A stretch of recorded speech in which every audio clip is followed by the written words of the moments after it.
Welcome back to the Handlebar Podcast. As you know, this is an honest conversation type of podcast where we talk about faith and practically following Jesus. Before we jump in, there are a few quick things that we want you to know about. First, we love it when you ask us questions. So if you have one, submit it on our website at thehandlebarpodcast.com. Next, if you love the podcast, there are a handful of ways that you can share the love and help continue to support what we do. The first way is through sponsorship. This is a good opportunity to get your message out there via our podcast. Go to the contact form on our website and let's connect. Also, we have merch. It's a great way to support what we're doing and spark fun conversations. If you didn't know, Elissa has a solo album, Wearing a Blindfold and Running, and Sarah Beth dropped a worship album, Foolish Offering. These albums are so good. You can stream it anywhere you listen to music. And lastly, Erin has an incredible book out called Big Jesus. It has wild stories about growing in your faith and walking with Jesus in everyday life. It's so good. Okay, let's jump into today's episode. Hey everyone, welcome back to the Handlebar Podcast. It's just the two of us again. Just the two of us. I was so tempted for just a second to mimic you as you were opening the Handlebar Podcast. Just to mess with you, but then I thought it maybe wouldn't translate over the audio, and I didn't do it. That's crazy. I you heard it here first, folks. I didn't commit, but there are so many sirens you today. You can hear the. I don't know if you can hear it on the.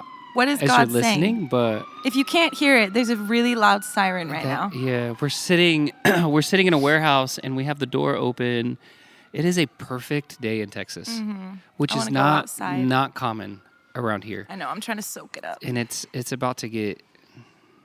Don't remind me. Very hot around here. So, Lord, give us this good weather. Hey, welcome back to the Handlebar Podcast. Thanks for being here with us. We love you. I want to say a couple housekeeping things before we jump in. Number one, we have a website. We don't always say this every episode, but it's thehandlebarpodcast.com. On the website, you can submit a question if you want a question to be on one of the episodes. We have a pot of questions now that is, I think it's getting close to 4,000 questions in total. Whoa. That's there. So it's been everyone who's asked a question, thank you. You can ask a question. You can also make a donation. Your donation goes back into the podcast. It helps us make these episodes. It helps us have longevity, helps us put out merch, do all of these things, which brings me to the next thing. You can purchase merch, which we just dropped new merch for the summer, we did. which is amazing. So you helped design it. So you can purchase merch. Oh my goodness, someone is dying in the city right now. Like that is don't say that. Lord bless them. Okay, website, donations, merch, also sponsor. If you want to be a sponsor, we'd love to have you as a sponsor. We've had sponsors here and there. Sponsors are amazing to have on the podcast. We love partnering with ministries and different resources for young people. So you can find all of that on our website, thehandlebarpodcast.com. Let's jump into today's question. Let's go. All right, today's question comes from Jacob. Jacob is 26, and he's a fellow Texan. Yeehaw. Let's go, fellow Texan Jacob. Jacob says, what are some tips for what to do and not do as young married couples in ministry? What are some tips of what to do and not do is as good as mine, as young married couples in ministry? I will say doing ministry together as a couple is one of the hardest things, at least for me, I will say, I have ever done. I've wanted to quit. I wanted to quit last week. Let's just be real. I wanted to quit last night. Just kidding.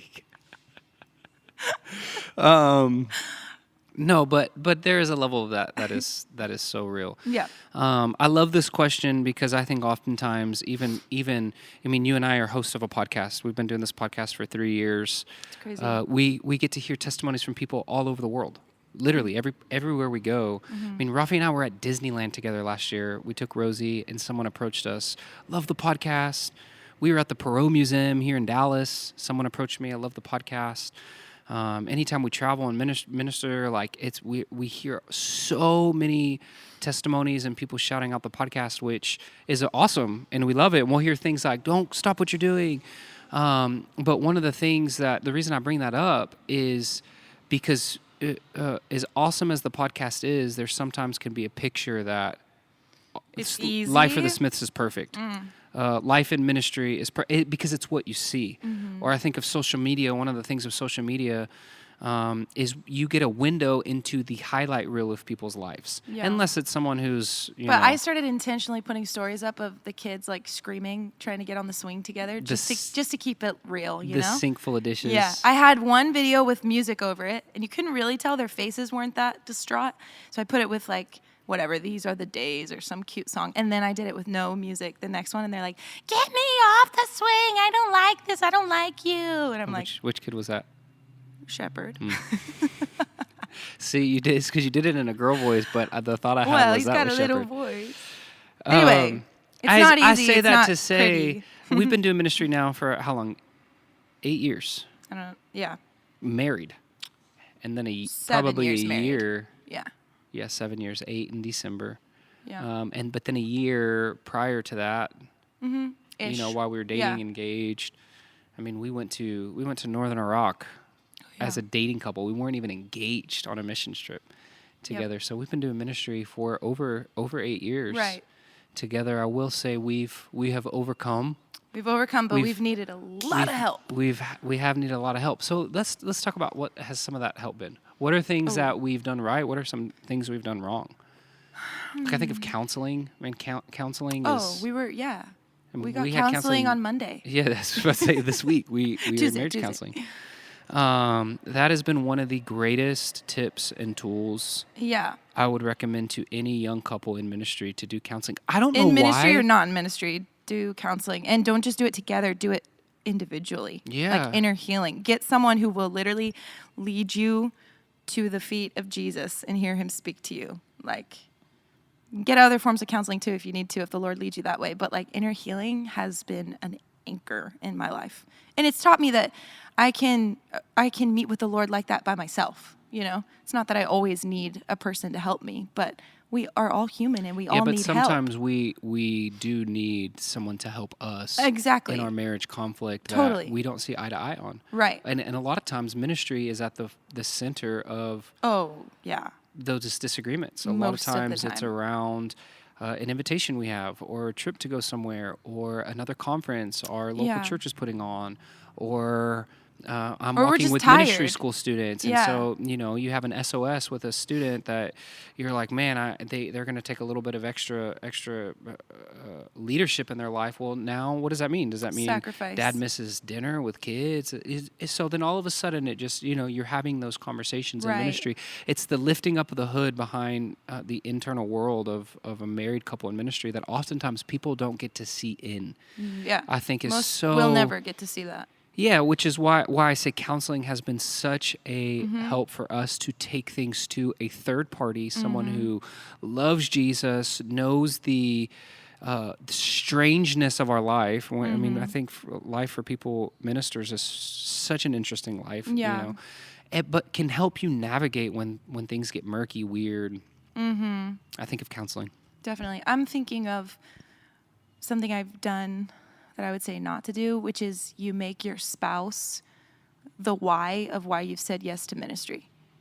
Because I feel like I've done that, and then I have become a victim to what we're doing together because a human was my why. Now, if you hear from the Lord, I want you to do this with your husband, I want you to, or with your wife, then that's a good why. But if your why is, well, they want me to do it, and I want to please them, and I want to. Yeah, because you had a moment like that where the Lord said, "I want you to ante up to this. I want you to say yes because I want you to support your husband." Yes, the Lord spoke that to me. So there was a me that was a why for you. Yes, but it was coming from Him. It was coming from Him. Yes, yeah. Therefore, it was obedience. Your why has to be Him, but not Him in the sense of the other day. The Lord showed me this. It's not you're doing this because I said so. And that's it. I think I have that as a little girl ringing in my ear, like, because I said so. Just, you don't need to ask questions just because I said so. The Lord's not like that. The Lord is kind. He's patient. And so he did speak to me a why, and it did have to do with my husband. But it came from Him. So now my why in ministry or in doing the podcast or you name it is the overflow of my love for Him and obedience to Him. And so you need, I guess I would rephrase that.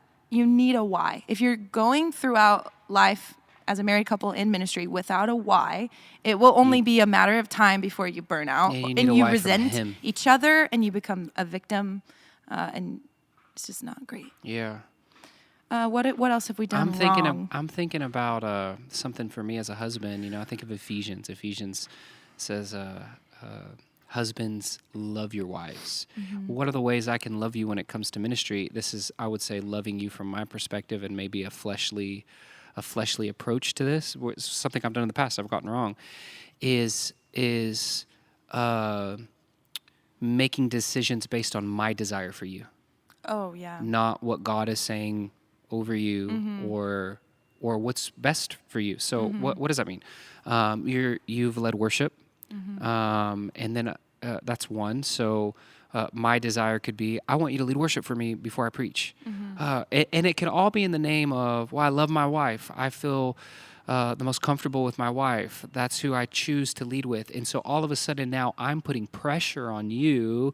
Hey, I'm about to preach at this thing. I need you to come and I need you to lead worship. I need you to minister with me. I need you by my side. I need you. But I'm actually the center point of the decision I'm making. It's my desire for you versus what is God saying over you. That's good. I think that's something I've gotten really wrong at times is wanting opportunity for you that maybe God didn't have for you. So then I'm frustrated because I'm like, well, why didn't you ask Sarah Beth to do that thing? Or how can I, all of a sudden you become the husband that's like fighting for your wife to be seen and get the opportunity. And when the Lord maybe never even said that. And so I think for me, one of the things that I've had to learn to do is to come before the Lord and say, Lord, what do you have for Sarah Beth? How can I love her? How And can I that be? looks like sometimes you asking other people to go on trips with you. Yeah, there's Granted, been we times have where I 3 wanted small you to go children. on a ministry trip with me that you stayed home with the kids Right. because it's And- what was best for our family. But I for think you. as a husband, if you can see that is actually, which you do, but like seeing that me staying home with him that time, because that's what we felt the Lord speak to us, was actually more important, I would say, than Yeah. going on a ministry trip. Staying home with our kids but I and think I loving could- them is just as much ministry as going out, is what I'm saying. Yeah, but I think that's kind of an extreme case where not a lot of people in ministry are getting travel Yeah, okay. itinerary. Yeah. But, so here's a more maybe practical one: is I'm on staff at a church, you're Ooh. not. But what I think I've learned to do a lot better, but I feel like in the early days, You it was wanted like, me to I'm on be? staff, so you're on staff. Like, if I'm going to pastor people, you have to pastor with me type thing. And again, there was the pressure on you from me to check the boxes of responsibilities that you actually don't have to check. I'm the one. This is my job. I'm hired as a student's pastor.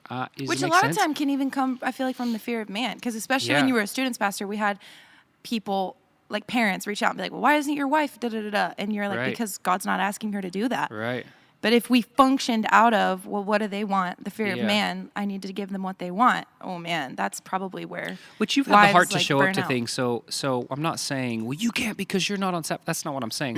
What I'm saying is not taking the bait of the pressure to well, you've got to do this. You're a pastor's wife, and you got to pastor with me, and you Yeah. got.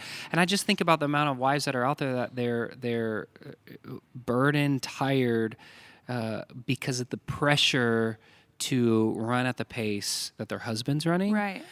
And Also, this is strong, but a pastor's wife is nowhere in the Bible. Like, it's actually not biblical to just be like, well, I'm just a pastor's wife. And so whether you are called to do ministry with your husband or not, just being a pastor's wife, like, yeah, pastor is a call, wife is a call. right. Yeah. That's what I'm saying. We've heard that said before by leaders in our life, but the pastor's wife is a mixing of the two that man's created. Yep. It just gets God weird didn't- and puts burdens on women. It's weird, yeah. What is the calling God has given you? How do Right. you, yes. But we're speaking specifically to husband and wives who are in ministry for this Yes. episode. So I would say something that we have gotten wrong and come back to is, of course, doing individual secret place, but doing it together. Yes, as worshiping a family. together as a family at Man, home with your getting kids. in the secret place, whether one of you plays an instrument or not, or you turn on worship music, but we've set aside, we've started to do like weekly on either a Friday or a Saturday, and it never fails that someone asks to either come over or hang out or go to a sports game or do something with family. Like it never fails. We always have to say no to something. Okay? Yeah. So precursor, you will always have to say no to something Yeah. unless you live on a farm in the middle of nowhere, which that would be amazing. Please, Lord, let that Send be us. us. Here I am, send me. us But have our no, own we cows, our have own set chickens. aside about an hour and a half where I'll get on the piano, and usually our kids manifest, and we just pray until they stop manifesting because it's warfare. But eventually they'll They start don't always singing and manifest. dancing. Well, the last 2 weeks they have, so You're right. let's but- just be real.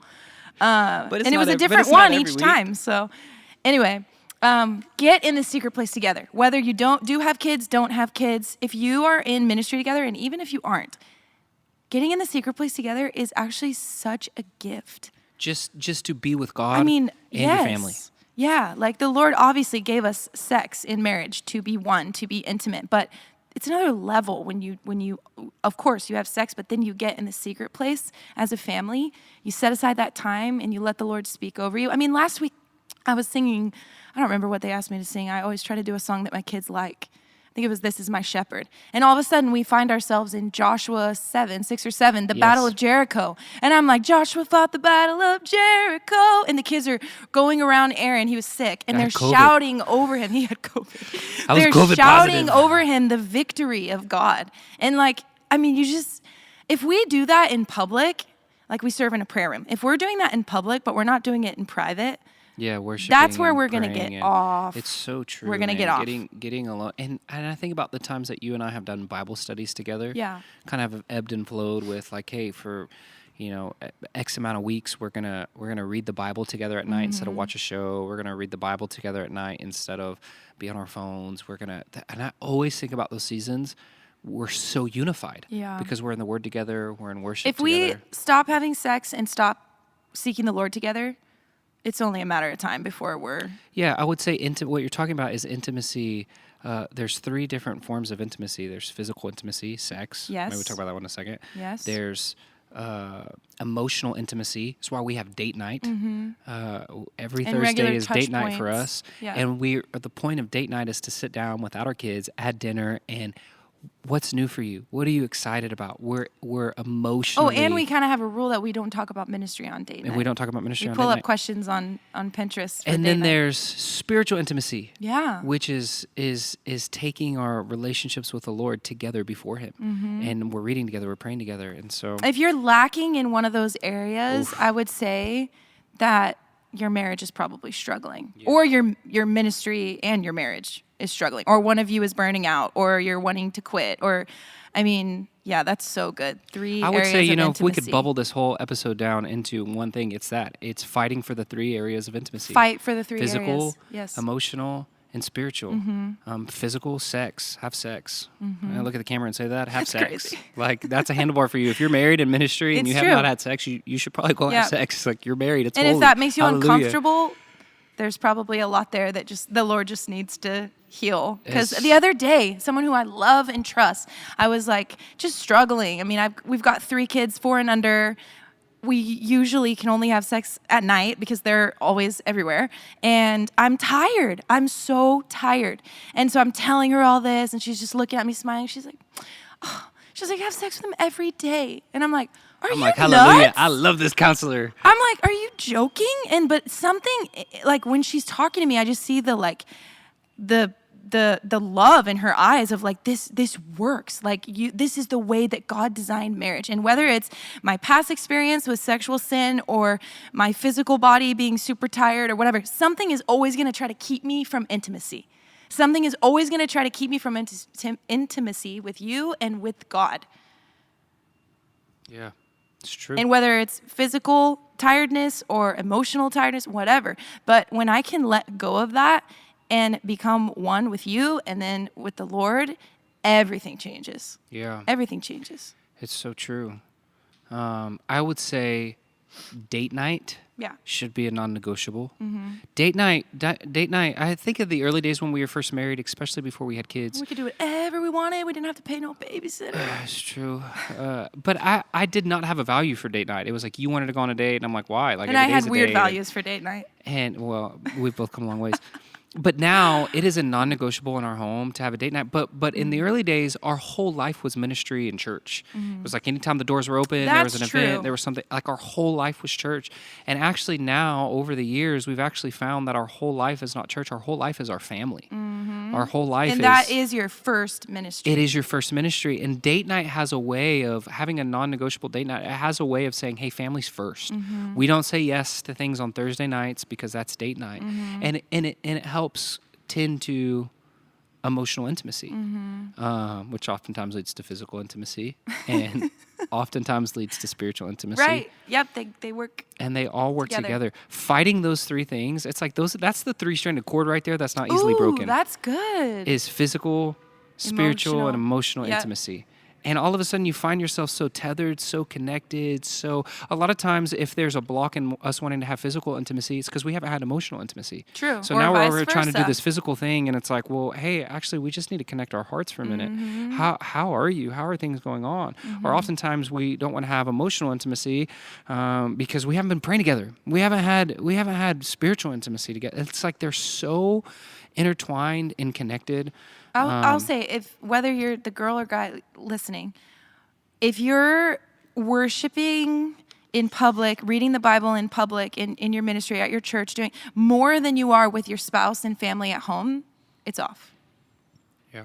I think that comes first, and everything else flows from that.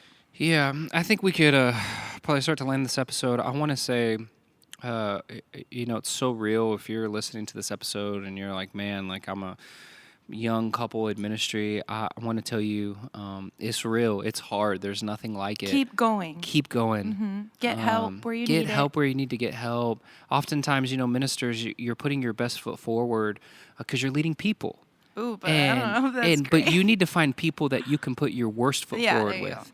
That's why we go to counseling. Yeah. That's why And we we have as found- pastors get pastored. Exactly. We find older couples that are a little bit older than us, a little bit further along in ministry, and we sit with them. We sit with them and we let them see the worst foot. Or we put our worst foot forward. Here's where we're struggling. Here's what's going on. Here's what's hard. And I want to say, if there's anything else I could leave you with, if you're in full-time ministry as a couple, or I'm not even necessarily talking about at your job and you're getting paid, but you're giving full-time effort, like you're in ministry, you're walking with students, you're walking with young adults, you're walking with people, you are in ministry together, and you've got to fight for two things. Number one, you got to fight to not let ministry be your entire life.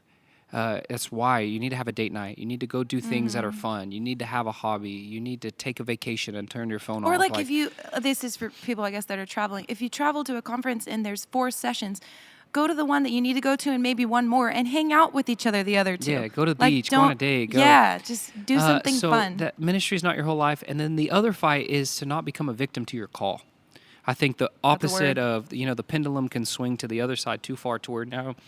You're frustrated with the Lord because what you said yes to, because what He called you to. And I want to encourage you to steward what the Lord has called you to steward and be faithful and have a happy heart, but finding that healthy medium and that middle line to walk to where you're like, man, I'm in obedience. I'm following the voice of the Lord. He's put me here, which is why I'm serving, I'm giving, I'm walking with students. But I also can turn my phone off, shut down my computer, I can be with God, and it doesn't have to always be about ministry. I think sometimes we can substitute our Bible and make it our textbook because it gets really weird when you're in ministry. And so It's true. I don't know if you have any closing thoughts, but I mean, I guess my last thought is that I think being in ministry together is probably one of the hardest things we'll ever do or ever steward. But it's also the thing that's the most worth it to me, because we're both saying yes to the Lord and yes to each other. And so we just bless every married couple that's in ministry together. We bless you to find emotional intimacy, physical intimacy, and spiritual connection together. Amen. It's all about connection. The goal is connection. Connection with the Lord and Yes. with each other. I'm gonna recommend a book as a handlebar. If you need a book to go through as a couple together, Connection Codes by Dr. Oh, don't ask me that on the spot. Oh, Oh, connection codes. You'll be able to find. It's my called Connection word. Codes. We'll put it in the description of this episode. Yeah. My My handlebar is set a timer for 5 minutes. Dr. Glenn. Dr. Glenn. Yes. Dr. Glenn Hill Connection Hill, Codes. Glenn Rafi Hill. coming in clutch. Dr. Thank you, Glenn Hill Rafi. Connection Codes. My It's- handlebar is set a timer for 5 minutes or 2 minutes. Is it 2 or 5? I don't know. I don't know what you're Okay, going we'll to say. start smaller. 2 minutes. And look at each other in the eyes. Get close. We get close. And look at each other until you can see your reflection. Oh. Okay, there we are. It gets, and stay there for 2 And minutes, you especially can't- when you're fighting. When you're fighting, this Right. is the assignment to do. Right.